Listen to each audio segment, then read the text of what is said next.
एक बार काफी पुरानी जमाने की बात है, जब एक छोटा सा गांव था जहां लोगों की जिंदगी थोड़ी अलग तरह की होती थी। इस गांव में एक छोटे से घर में एक बुजुर्ग आदमी रहता था जिसका नाम चचा किशन लाल था। चचा किशन लाल गांव का सबसे पुराना और समझदार आदमी था।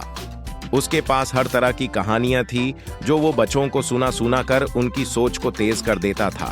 दिन गांव में एक आदमी आया जिसका नाम राजा था। राजा एक अनोखा आदमी था। उसने सुना था कि चचा किशन लाल गांव में सबसे बड़े कहानी सुनाने वाले हैं, इसलिए उसने सोचा कि वो भी उनके पास जाकर कुछ सीखे और अपनी कहानी सुनाए। राजा ने एक दिन हिम्मत करके चाचा किशन लाल के घर जाके कहा, चाचा जी, मुझे आपसे कुछ सीखना है और एक कहानी सुनानी है। चाचा किशन लाल ने मुस्कुराकर कहा, जरूर बेटा, बैठो और अपनी कहानी शुरू करो। राजा ने अपनी कहानी शुरू की। एक गांव में एक गधा रहता था जिसका नाम मोती था। मोती का सपना था कि वो एक दिन शेर बन जाए और सबको दिखाए कि वो भी कुछ कर सकता है। चाचा किशन लाल ने राजा की कहानी को ध्यान से सुना और फिर मुस्कुराकर कहा, बेटा, ये तो एक अच्छी कहानी है, लेकिन इसमें एक कमी है। राजा हैरान होकर पूछा, क्या कमी है चाचा जी? चाचा किशन लाल ने समझाया, कहानी में एक मोरल लेसन होना चाहिए जो हमारे दिल को छू जाए और हमें कुछ सिखाए। जैसे कि मोती ने अपने सपने को सच करने के लिए मेहनत और ईमानदारी से काम किया, ये कहानी और भी मजेदार हो जाती। राजा ने समझा और सोचा और फिर एक नई कहानी लेकर आया।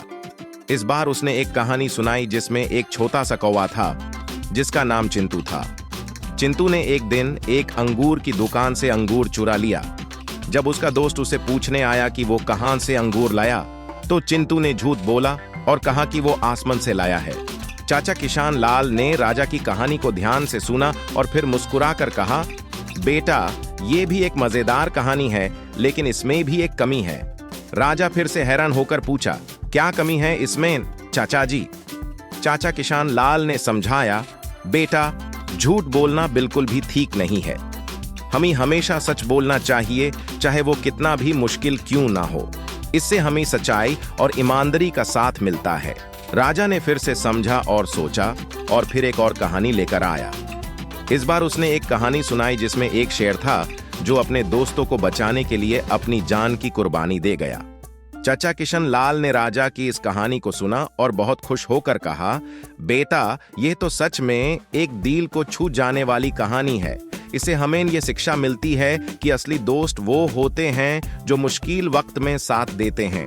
इस तरह से राजा ने चाचा किशन लाल से कहानियां सुनी और उनकी मदद से अपनी कहानियों में एक नई रोशनी और सच्चाई लाई, और वो गांव के लोगों के बीच अपने कहानियों से प्यार और इज्जत जीत गए। Subscribe, please.